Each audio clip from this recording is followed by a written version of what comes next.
Good morning बच्चों। आज हम सीखेंगे स्टैंडर्ड 8 में काव्य है 6 तूफानों की और जिसके लेखक है शिवमंगल सिंह सुमन। तो ये जिसके कवि है शिवमंगल सिंह सुमन।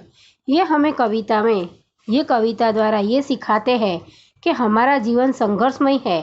इस जीवन में कठिनाइयाँ आती है पर उससे हमें घबराना नहीं चाहिए। हमें पूरे आत्मविश्वास और साहस से उसका सामना करना चाहिए। उन्होंने नाव और नाविक के उदाहरण द्वारा हमें ये सीख दी है।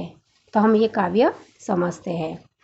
तूफानों की ओर घुमा दे नाविक निज पतवार को। निज એટલે अपनी खुद की, पतवार એટલે કે सुकान। जो ये नाव चलाते हैं जो लकड़ी से, उसे सुकान कहते हैं। तो बोलते हैं कि हे नाविक, तुम अपनी पतवार तूफानों की ओर घुमा दो। आज सिंधु ने विष उगला है। सिंधु यानी समुद्र, विष એટલે કે जहर, उगला એટલે કે ઓક્યું। लहरों का यौवन मचला है आज हृदय में और सिंधु में साथ उठा है ज्वारा। ज्वारा એટલે કે पानी का आगे बढ़ना।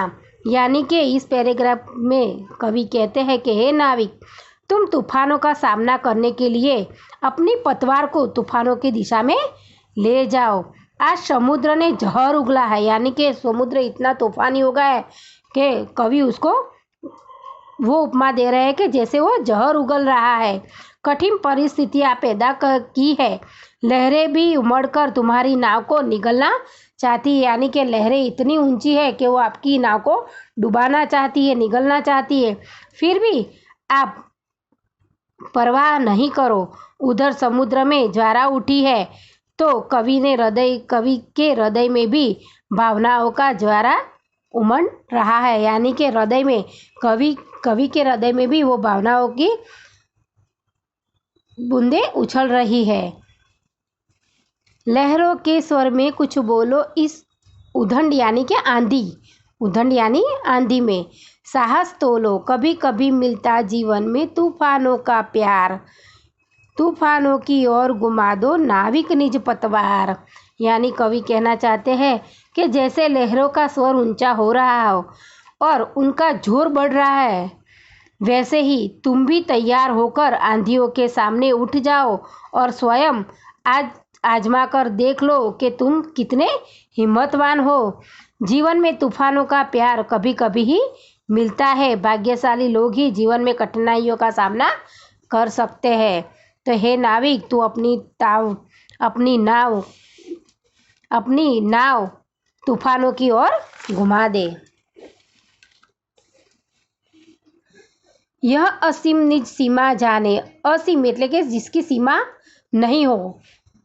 सागर भी तो ह पहचाने। मिट्टी के पुतले मानव ने कभी न मानी हार। तूफानों की ओर घुमा दे नाविक निज पतवार।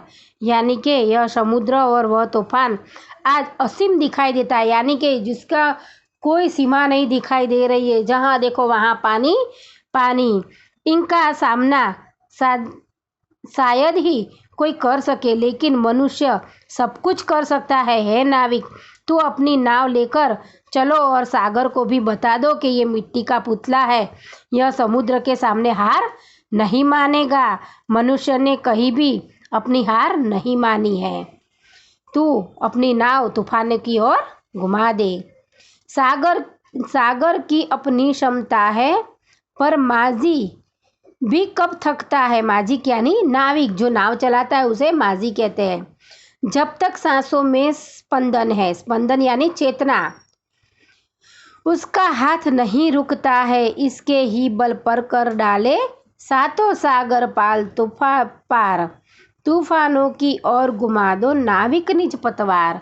यानी कि समुद्र के पास उसके अपनी लहरों की शक्ति है, पर माझी के पास में हिम्मत और आत्मविश्वास है। वह थकना नहीं जानता। जब तक नाविक की सांसों में चल रही है तब तक यह अपनी नाव आगे बढ़ाता ही जाएगा। हे नाविक, तुम्हें अपनी हिम्मत और ताकत से सारे 7 समुद्र पार कर डाले हैं। अपनी नाव के साथ इसी प्रकार आगे बढ़ते रहो। हे नाविक, तुम अपनी पतवार तूफानों की ओर घुमा दे।